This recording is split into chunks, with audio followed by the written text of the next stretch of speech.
Okay, so it's 1 minute past 6. This is our standard starting time. Thank you everyone for coming along again this week. It's lovely to see you all. I'm really excited. So this week we have our very own Valeria de Paiva speaking on categorical explicit substitutions. So Valeria, please. Well, thank you, Jim. Hello, everyone. Kind of glad to be here. Glad to be talking to you. And as Tim says, I'm going to be talking about categorical explicit substitutions. And I have three main reasons for talking about that. The first one is that my colleagues at Topos tend to think that I have a single track mind that only talks and thinks about dialectical categories. They are not far from right, but there are some other things that I do too.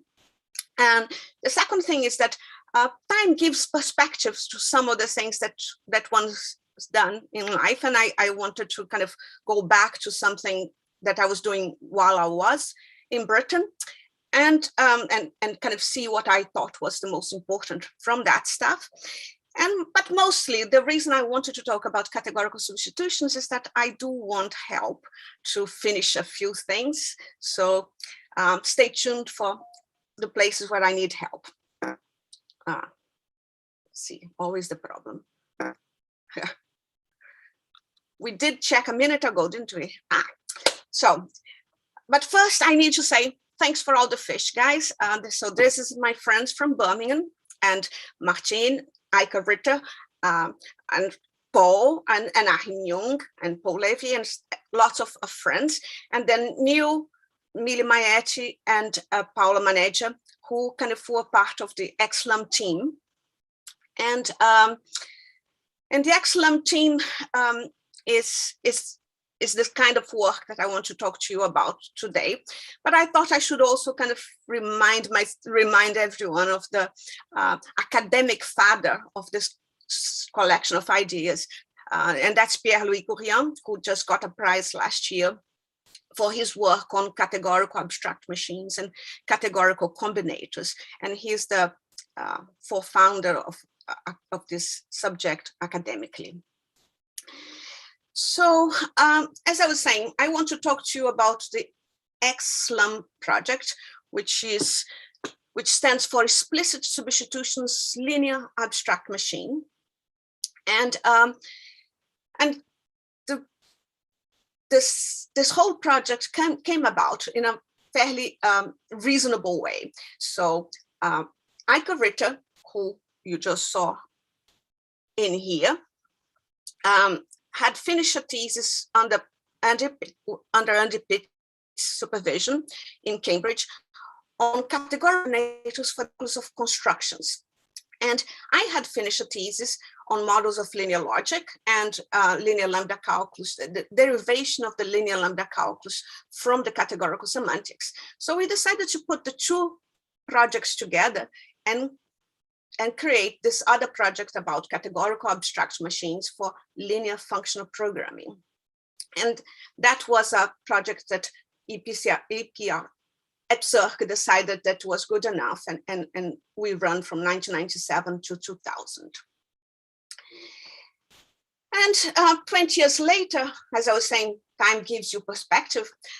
We can see that there were more than 10 papers submitted to conferences, actually quite a few more, but there are only 2 journal papers, one on linear explicit substitutions and one on relating categorical semantics for intuitionistic linear logic. There was one master's thesis by Francisco Alberti, who then went to do a PhD in Paris, and 2 workshops on logical abstract machines, and one international Dougstall meeting on linear logic and applications that actually was very influential, because it was the first time that bunched logic and things like that were talked about. And out of the project, we had some 11 sorts of, I'm listing here 11 kind of drafts, preprints, papers presented in conference, and even the 2 that were in journals.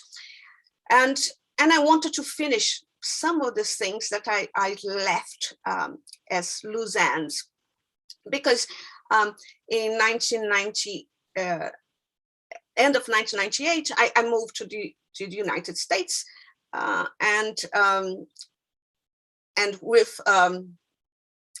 the move to a different country, came a move to a different sort of research area, more associated to AI.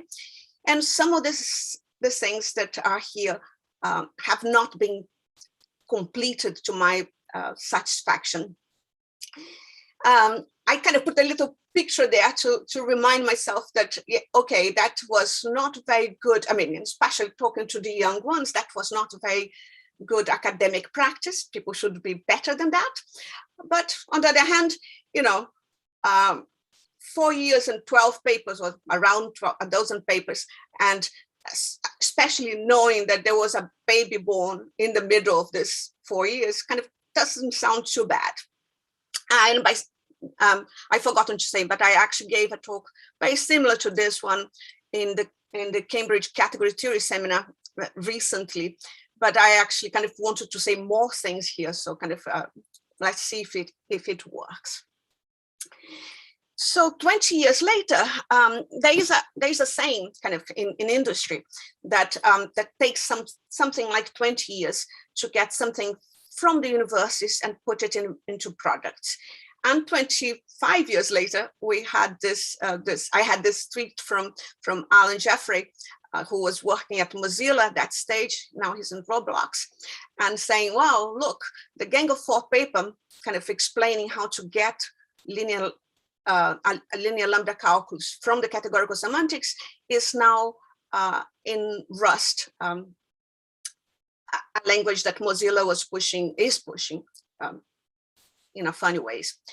And even more recently, and that was in 2016, so it's getting a bit old now, but in 2018, another friend, Ruben, kind of sent me a message saying, look, they decided to add linear types to Haskell.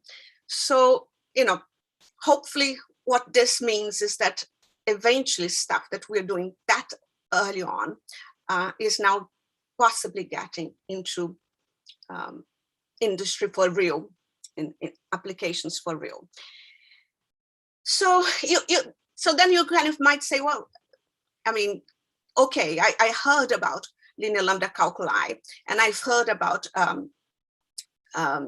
Rust and Haskell, but why you're talking about categorical, and categorical what? And I'm talking about categorical explicit substitutions, because I think lots of people haven't really paid much attention to them. The Wikipedia has some things to say about it. The Wikipedia says that in computer science, lambda calculi have split substitution. They pay special attention to the formalization of the process of substitution, which is in contrast to the standard lambda calculus, where the substitutions are performed in the meta level and in an implicit manner. So in the explicit substitutions calculus, we make the substitutions part of the calculus itself. And I find it surprising that with the amount of work that we have nowadays, kind of connecting theoretical computer science with programming language in programming language semantics, that there isn't much about categorical semantics or explicit substitutions. I actually kind of only found, I mean, I thought I was the only, if you Google for categorical models of explicit substitutions, I think the only thing you find is this papers of the xSLAM project. And, one then wonders why no models of the explicit substitutions? And I kind of hope to kind of explain to you a little bit about it. So I'm going to talk about categorical, I'm going to talk about explicit substitutions in the style of Abadi, Cardelli, Krian, and Levy, Jean-Jacques Levy, from 1899, so it's a long time ago.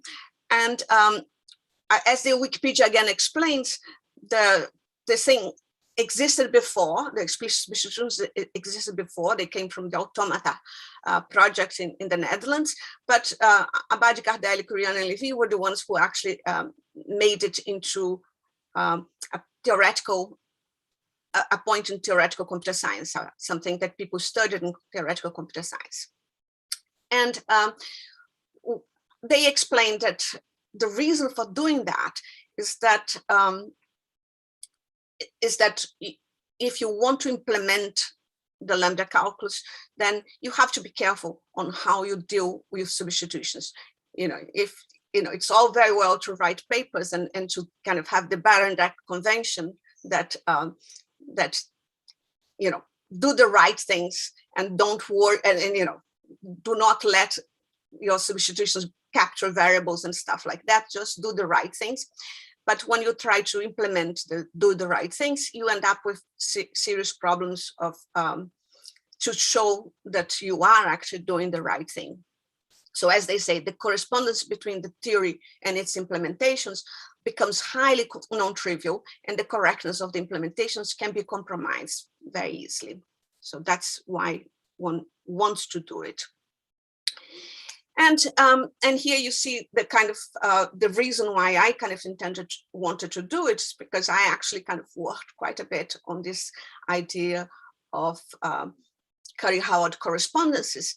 And I think that any syntactic calculus that's worth its name should have a categorical semantics.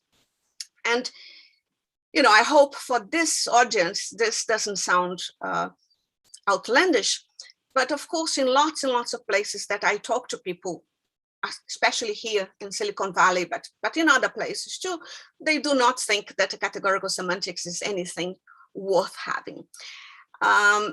But we do, right? And we actually think that the serious mathematics that some of our other friends do is a source of intuitions and a source of debugging abilities. So kind of having a categorical semantics helps you to debug the syntax that you want to have. And of course, one of the main advantages of doing categorical semantics is that you want to have this implementation of your system proved correct by construction or almost by construction. So you want to have some sort of hierarchy of systems that start from the machine and go up to the very mathematical abstraction. And you want to show that this hierarchy of systems are all connected by proofs of correctness of the different systems. So I'm going to be showing it here, I hope, for intuitionistic propositional logic and for intuitionistic linear logic in several different fashions, but it can do it also for modal logics and for kind of lambic calculus and other stuff. So the same way as I was kind of, this kind of a talk is difficult because I'm trying to talk to very different audiences. And I was saying a minute ago that for category audience, it's obvious that one should have categorical semantics of any calculus worth its name. But some of the category theorists might say, well, why programming language? Which programming language? Why should I bother? And so this slide is about that. It's saying that functional languages, much as people might think that that other languages are more common, more used, particularly more fashionable nowadays, functional language kind of have programs that are mathematical functions transforming inputs and outputs, and they work on inductively defined data structures like lists, trees, and stuff like that. And if they have no side effects, you can employ mathematical reasoning and substitute equals for equals. So function application and function definition are the central part of languages like Haskell or Camel, KML, Rust, Scala.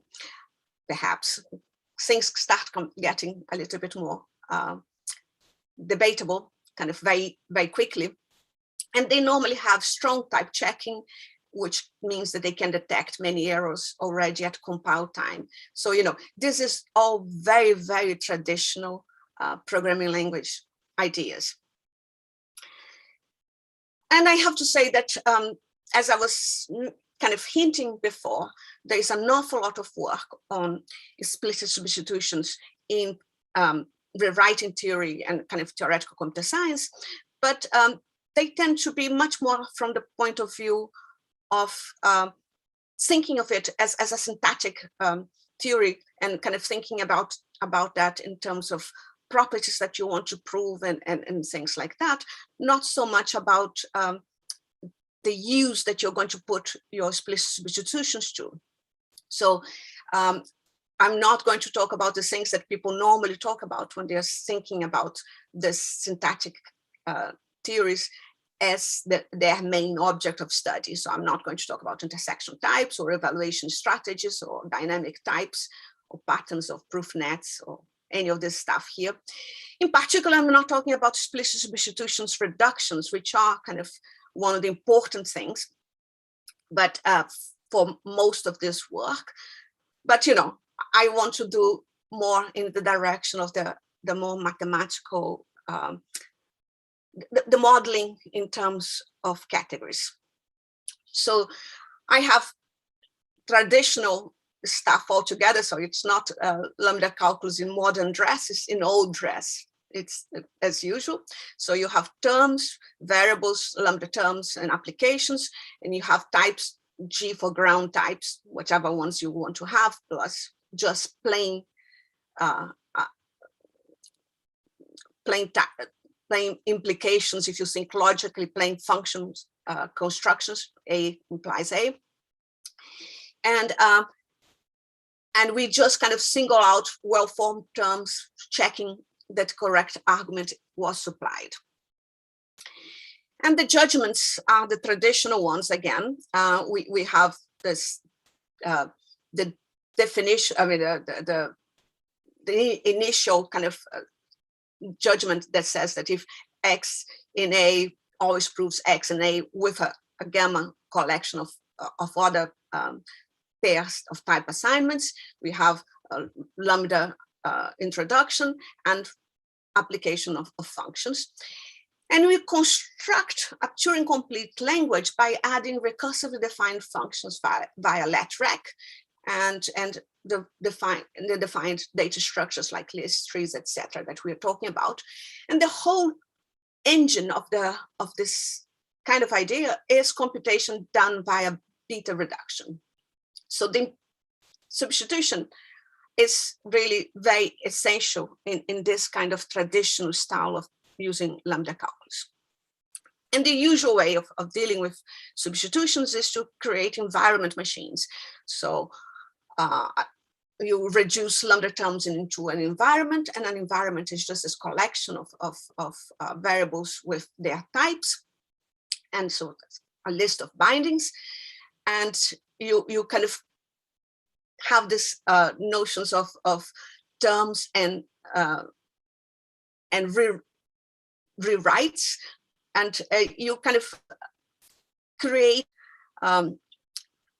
this extra substitutions that we are talking about, and then you kind of create rules to eliminate this extra substitutions. So you transform this trick which was a trick as considered by the automata guys, into a logical calculus.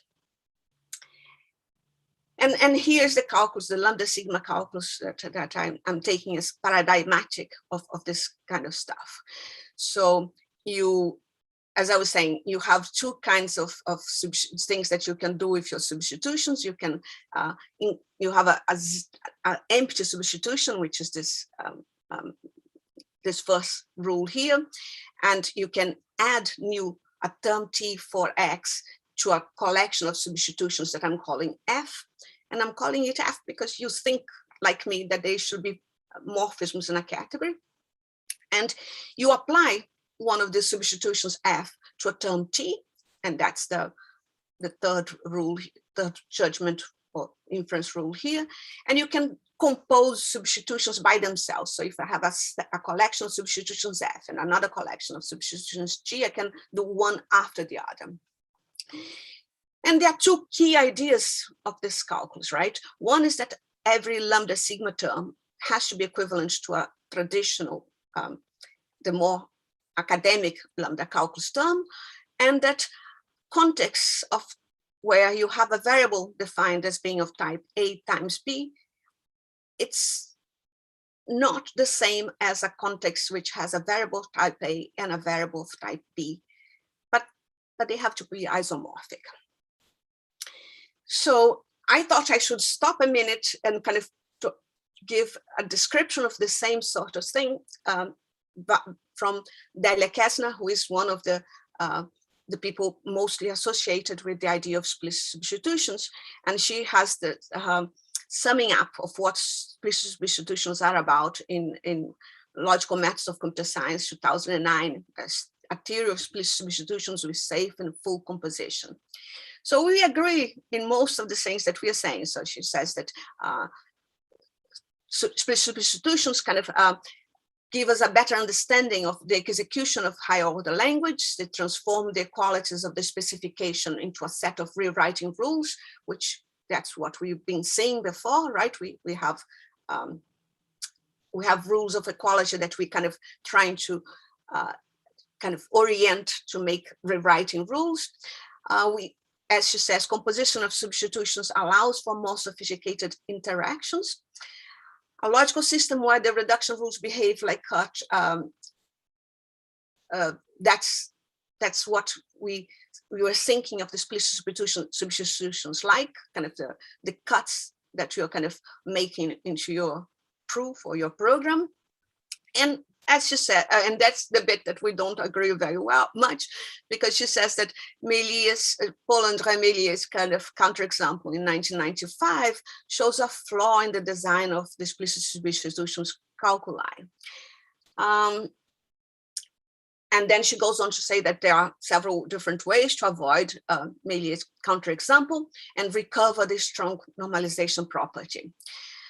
And she then gives her own way, which is this perpetual reduction strategy and a principle that she thinks this implicit substitution implies explicit substitution, this IE property that she finds the most important thing.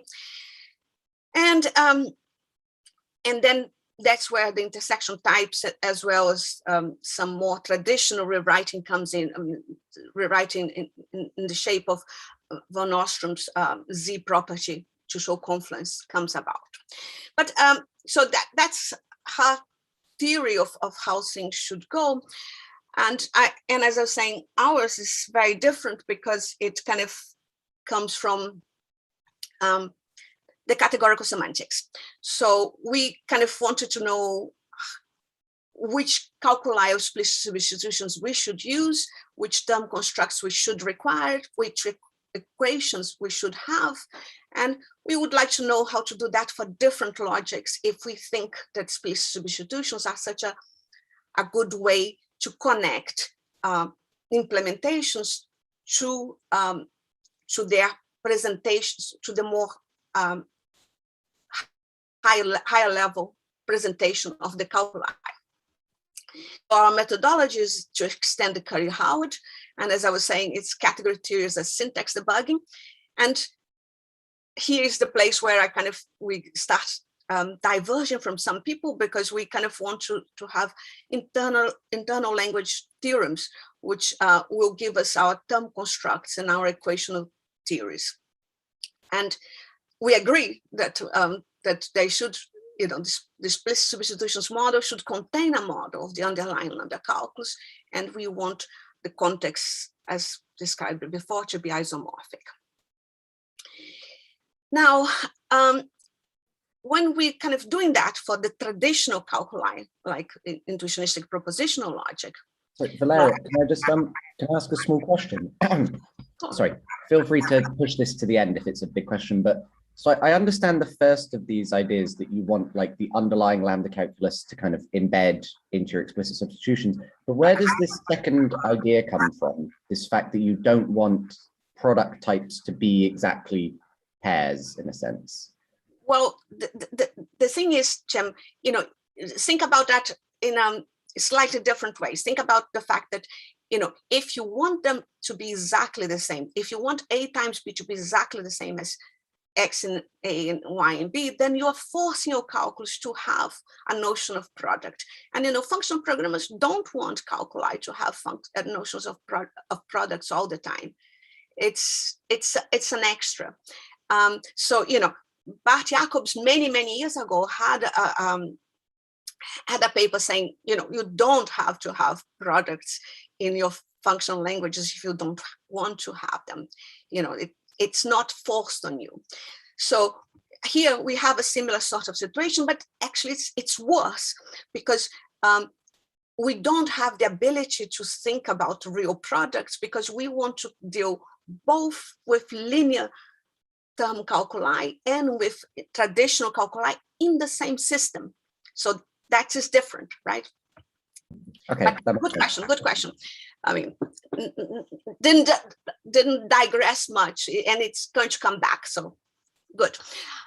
So and actually, it's coming back straight now because we're talking about what I'm kind of wanted to talk about is the fact that contexts are more important than people think of them. I mean, traditionally people think, oh, a list of types and variables.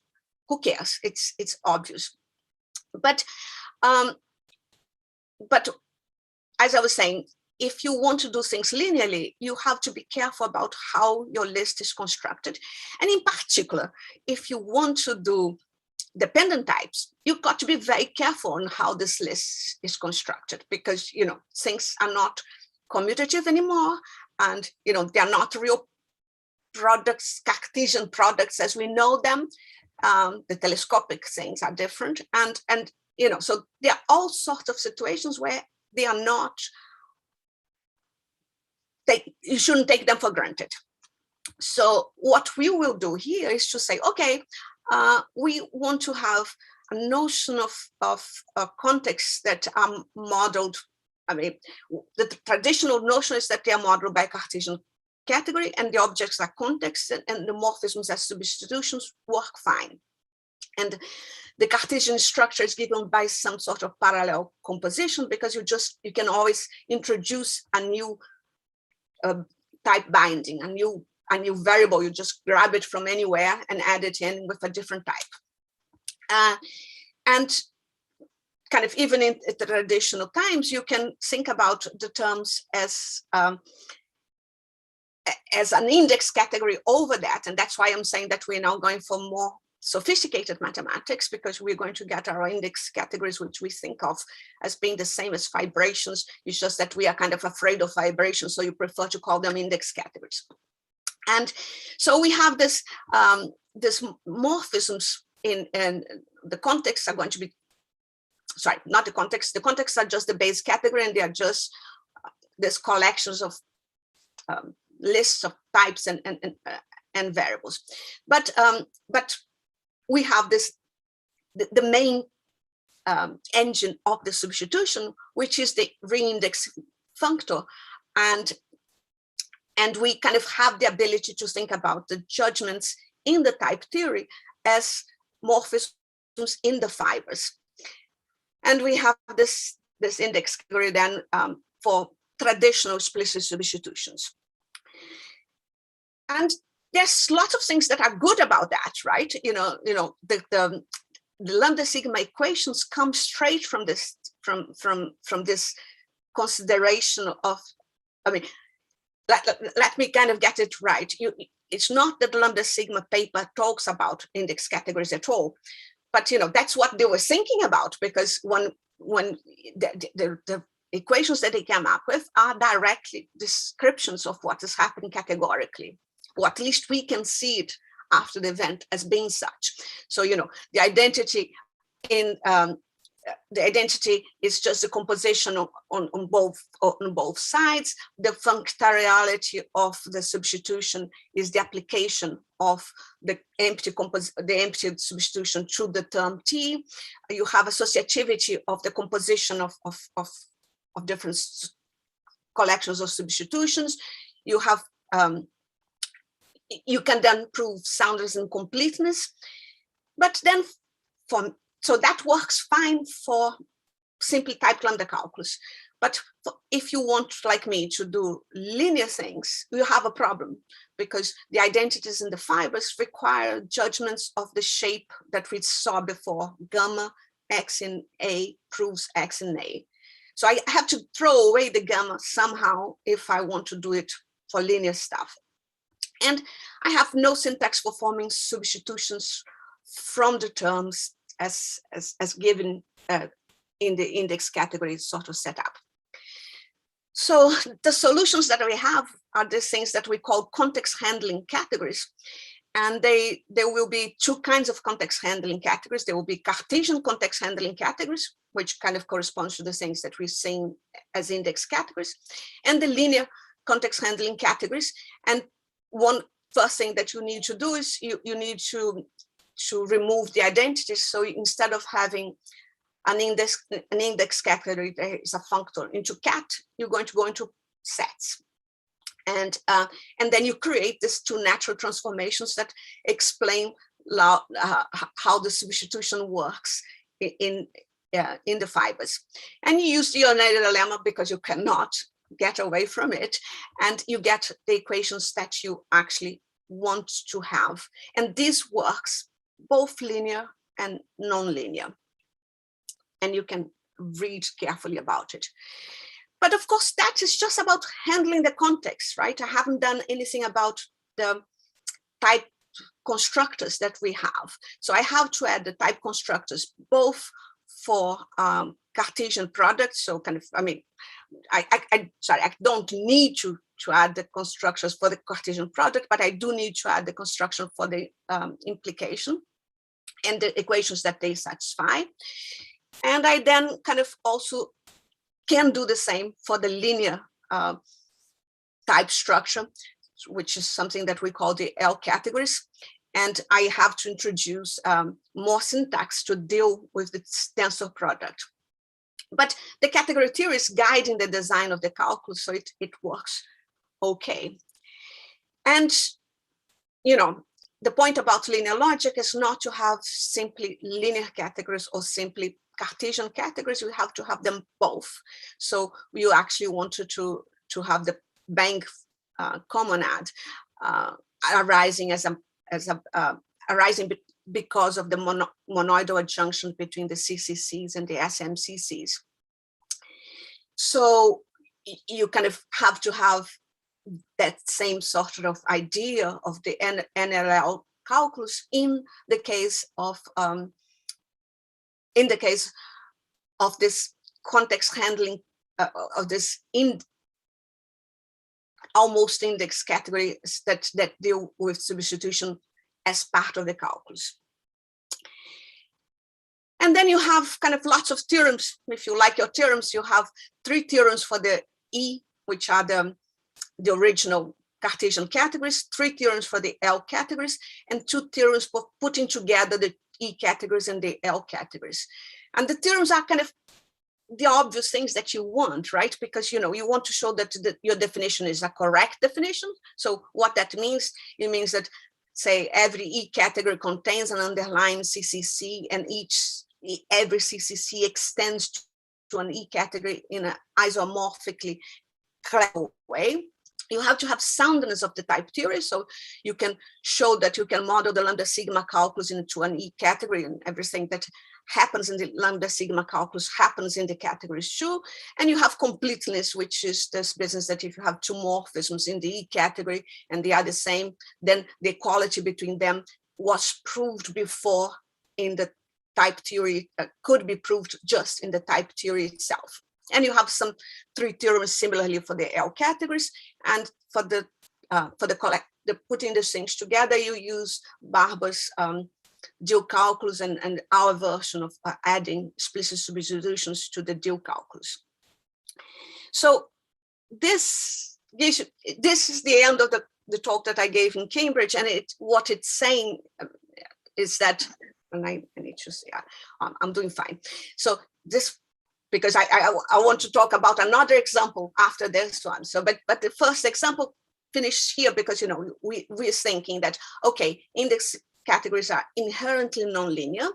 but we can use pre-sheaves instead of them.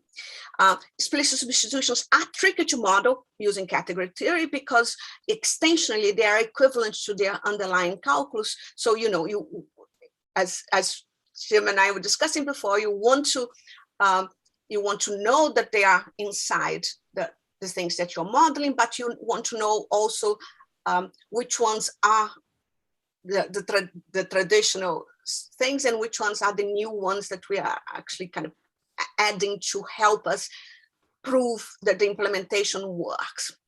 So our models reflect this ability to separate the two things by taking isomorphism seriously. And that is kind of cool because it's one of the directions that things have been moving forward. And we do get this extension of the Curry-Howard correspondences that justifies our calculus. So we have a working index. I mean, this index cat here is in quotes, right? Because we had to move away from categories as such and have pre-sheaves. But so we have a working index category model for linear, Cartesian, both, as well as the one that we had originally for the calculus of constructions. So I think I can say that I make good on the claim that explicit substitutions are not simply a hack, that actually if you take under, you find mathematics, the mathematics of this clever implementation.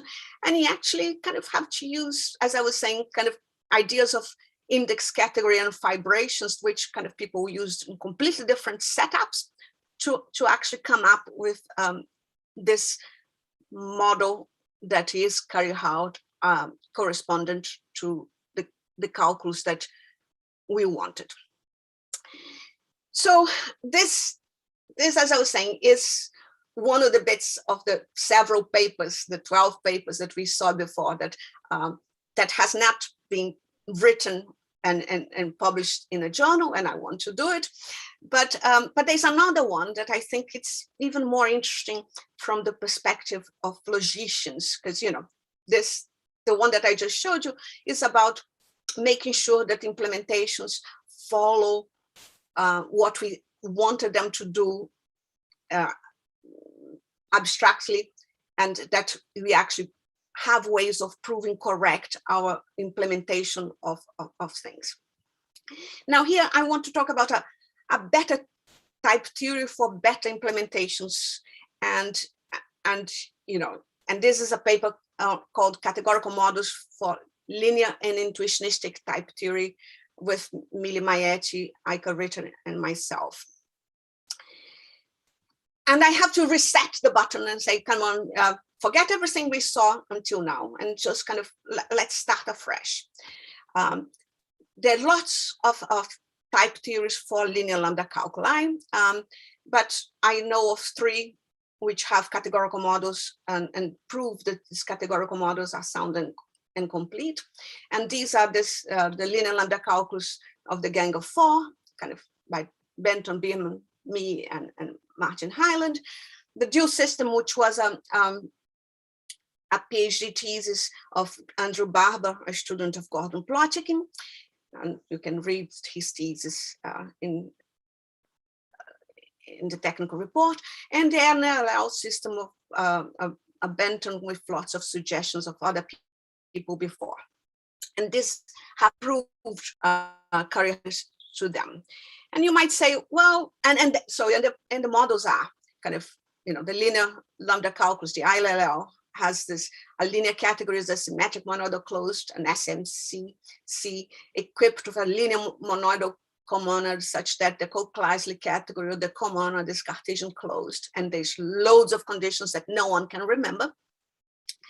The dual calculus is slightly easier because you say, oh, a dual category is a pair, a symmetric monoidal closed category, and a Cartesian category, not a Cartesian closed, just a Cartesian is enough, related by a symmetric monoidal adjunction. And the NLL version is even more, even simpler to state, right? You say an LNL model is a symmetric monoidal adjunction between an SMCC and a CCC. And you think to yourself that you're doing fine because you have these 3 kinds of models, and then you say, but hang on, shouldn't we actually prove that these things end up in the same place? So, you know, we have this type theories in this triangle to the left here, and we have, and you have the categories that we said were categorical models, and we kind of worked very hard to prove that the type theories really corresponded to kind of particularly examples of categories that are on the right. But we actually didn't think hard enough about the categories of models. And that's what this paper then says, is that, you know, you have to be careful, because deciding the morphisms of categories of models is hard. You know, kind of, even in total trivial cases like heighting algebras, for instance, there are several different morphisms that you could choose for them. And the question is, which ones are better and why they are better? And our answer is, which I'm kind of calling there a take home, which is that categorical models need to be more than sound and complete, which is what the logicians want. They need to provide internal language for the theories they model, because that way you actually have a complete ability to work on the category theory or work on the type theory, and results in one side will be kind of guaranteed to be results on the other side, and vice versa. So what happens in this paper, which is a little bit problematic, is the fact that that you have to monoidal adjunctions, as we just mentioned for Dill, are not good enough as the category of for the category of models. You have to reduce them, and because, you know, monoidal adjunctions have much more structure than what Dill is requiring from you, which is only the structure for the comonad that we want. This ability to, you know, the comonad in linear logic just says, you know, those guys are the guys that I can do duplication and erasing over. But this is not the example. That one was the thing that I actually did manage to get published. This one is the example, right? So you have to choose between these three type theories, and Dill is clearly best. It's less verbose than ILL. It's closer to what we want to do than NLL, because, you know, if you show a logician NLL, they'll say, well, this is not logic. This is just category theory in disguise. You have F's and G's. The Dill has the easy formulation of the promotion rule. You have the usual lambda calculus as a subsystem.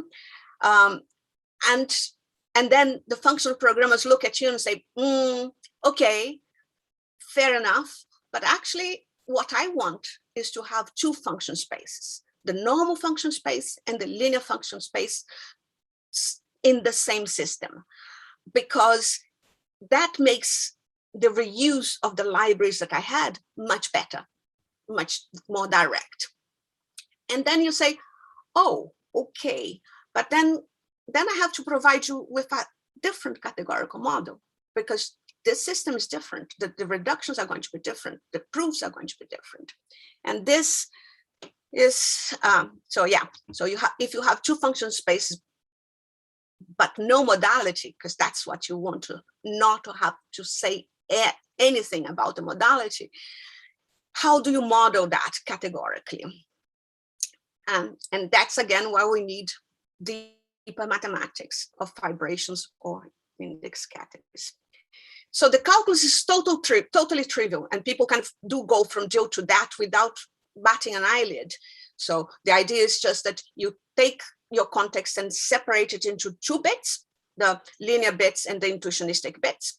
The linear bits are the ones that have the lollipop, and you have the rules adapted to that. So you have to read this as the first column is the linear version, the right column is the intuitionistic version, and you have to be careful about keeping having the correct versions of the cut rule, and that means doing that, you also end up with different notions of application that is linear and the application that's intuitionistic. But, you know, totally obviously what you want to do, the most easy thing ever. And to provide the models, you have to work a little bit harder, because you have to go back to Lovia's hyperdoctrine, satisfying comprehension. And, you know, since this is work with Mille Mayet, you expect the hyperdoctrines with comprehension coming up somewhere.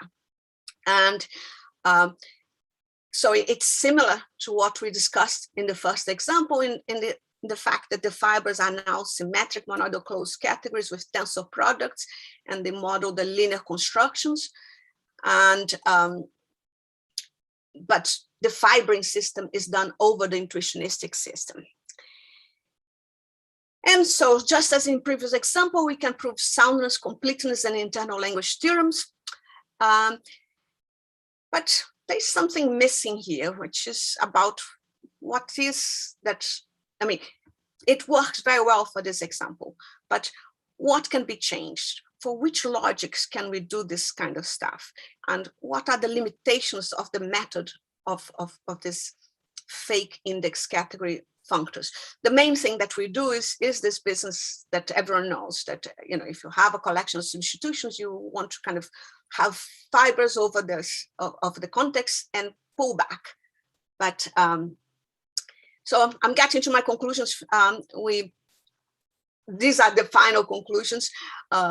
So lots of the discussions in theoretical computer science about explicit substitutions get stuck into issues like equations in context versus raw reductions, kind of untyped reductions versus typed calculi, De Broglie indices versus variable names, calculus for abstract machines, which is what I've been discussing all the time, but there's also calculi for proof assistance, which is the main application that we want to have for our calculi.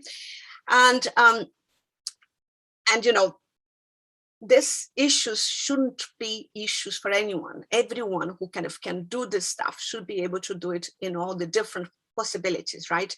You know, if a calculi can only be given untyped or only be given typed, this is not a good calculus, guys. You know, you should be able to do both, and you should be able to do the De Broglie indices and the variables and the names, and, you know, all this choices shouldn't be. I can only do one. You should always be able to do all of them. And you also should be able to do it both for abstract machines and for proof assistance.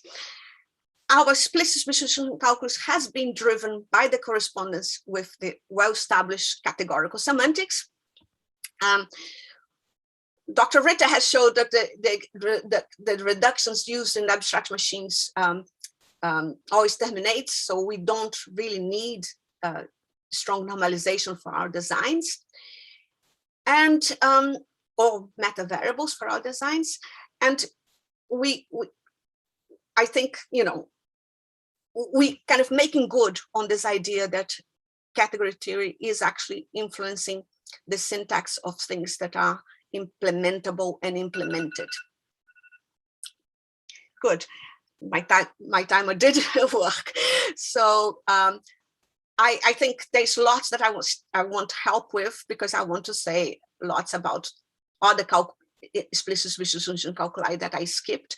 I want to do many more other logics, and I think I'll stop on that. I'll stop here. Thank you. I mean, if you want, I have pictures of our favorite heroes. Just kind of go over thinking about your questions. So this is a new road, if anyone, and that's it. That's great. Thank you so much. Sorry, I'll loudly. That was a lovely talk. Thank you so much. So let's hand over, and very timely. Thank you for finishing so wonderfully on time. So if anyone would like to ask questions, you can all unmute yourselves. Maybe if you want to raise your hand first or anything, that would be nice. Or you can pop it in the chat and I will ask it myself. So yeah, feel free to unmute yourselves.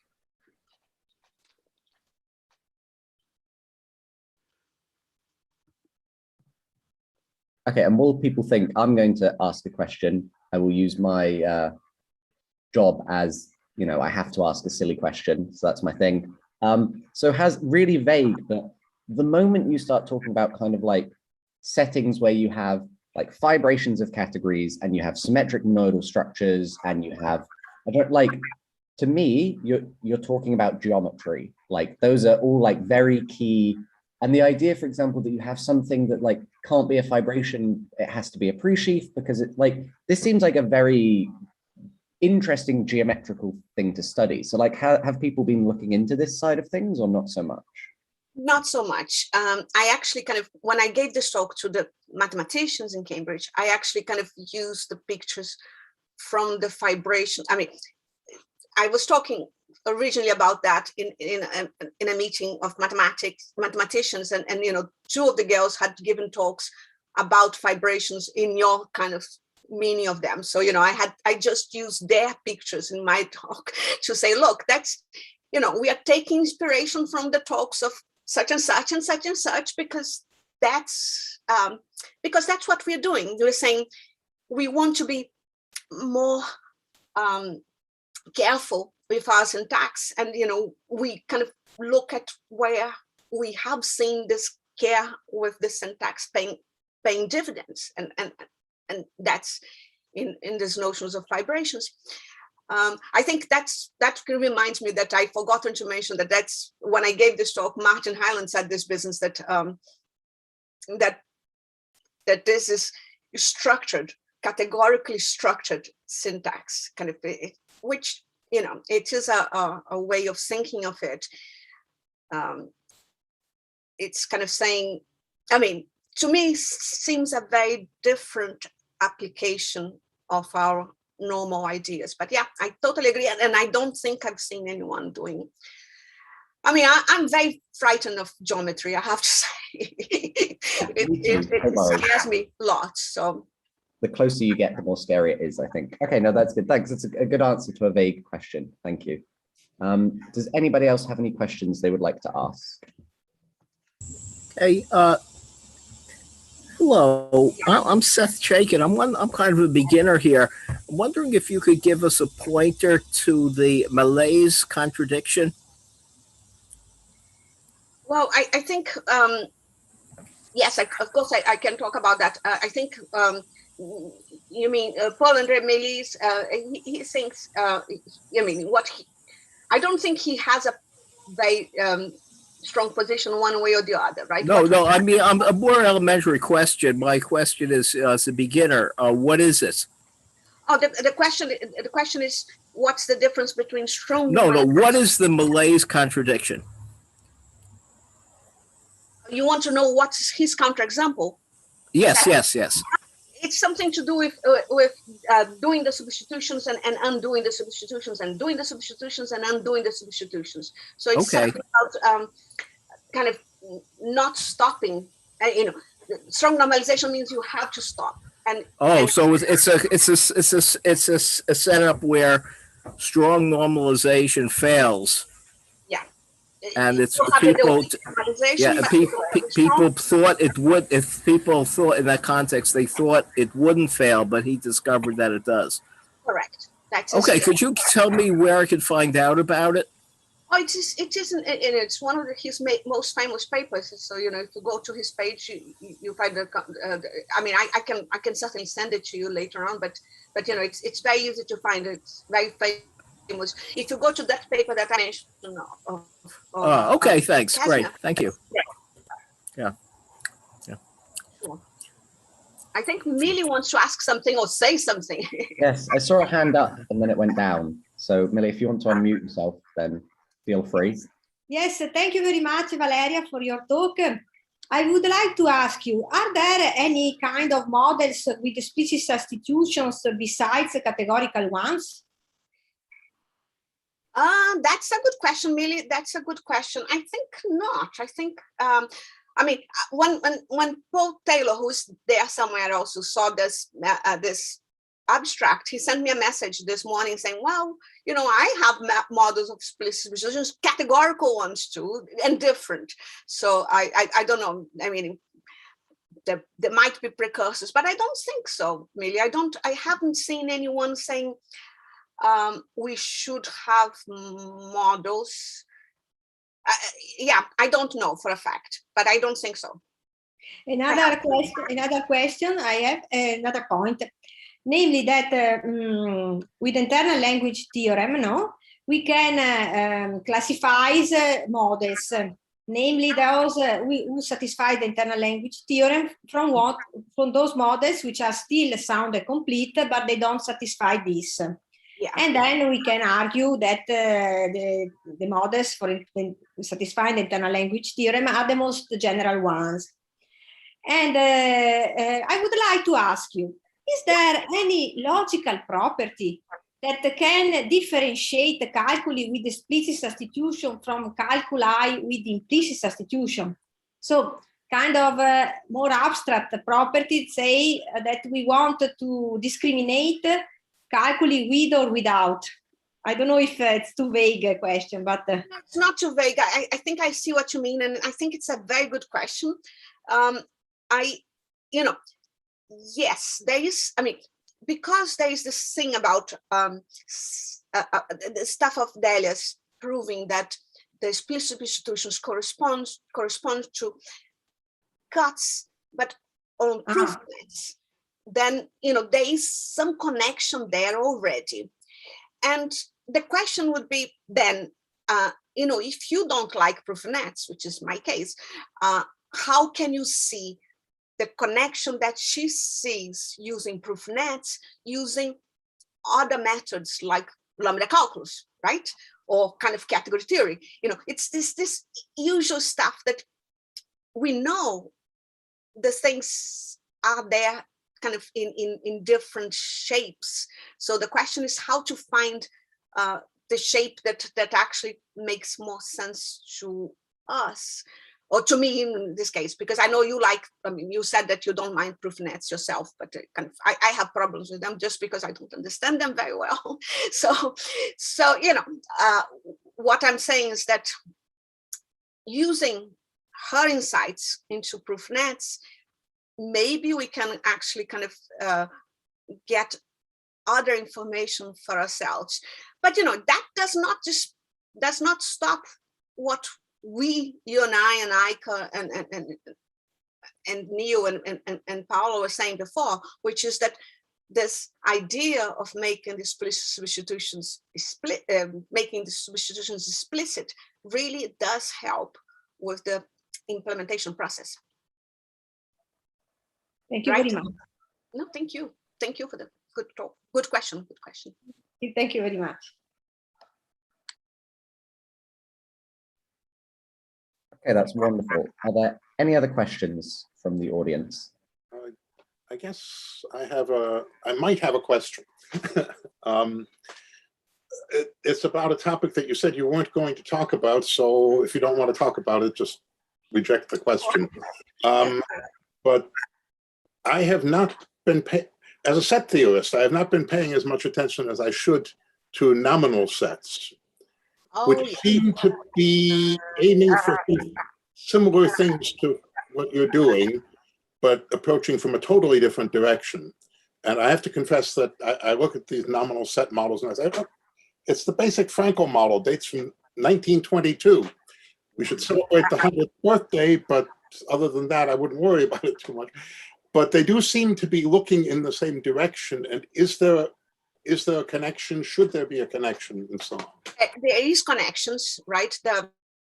That's why I put it in that slide of the thing I was not talking about. So there are connections. And I mean, I think the person who can help with that is Andy Pitts and Jamie Gabay and the guys who are actually, there's lots of other people who did more work on that. But I kind of tend to think to myself that the alpha reductions should be easier, that I wouldn't, I mean, I think everyone agrees that beta reduction is hard and it's very difficult to make sure that it's doing what it's supposed to be doing. But I was kind of hoping that the alphas will be fine, at least we don't have as much problems as we had before. So that's why I kind of have not paid much attention to that side of the story, but there is a big side of the story, and I should really, I should, instead of saying I'm not going to talk about these things, I actually ought to know better. I just don't yet. Sorry. I guess the idea that alpha reduction should be easier. Essentially, beta reduction serves for doing arbitrary computations in an appropriate world. And I have not yet heard anyone claim to do arbitrary computations with just alpha reduction. So in that sense, yeah, alpha reduction is easier. But on the other hand, it leads to all this business of this different kinds of set theory that the guys discovered with the nominal syntax, right? So yeah, kind of, yeah, I don't know. But I think it's a very interesting question too, a very timely question. Maybe we should kind of prepare the set theory for next year and kind of get some more clarity on that. I don't have any clarity on that myself. Okay, good. Thank you. Thanks for people who put the things on their YouTube. Things in the chat explaining what the bits that I didn't manage to remember. Thank you. Great. If there are no other questions, then we will stop the live stream here. So if no one else would like to go on air with a question, then I'd like us to thank Valeria again for such a lovely talk. Really very nice. And I will end the live stream now.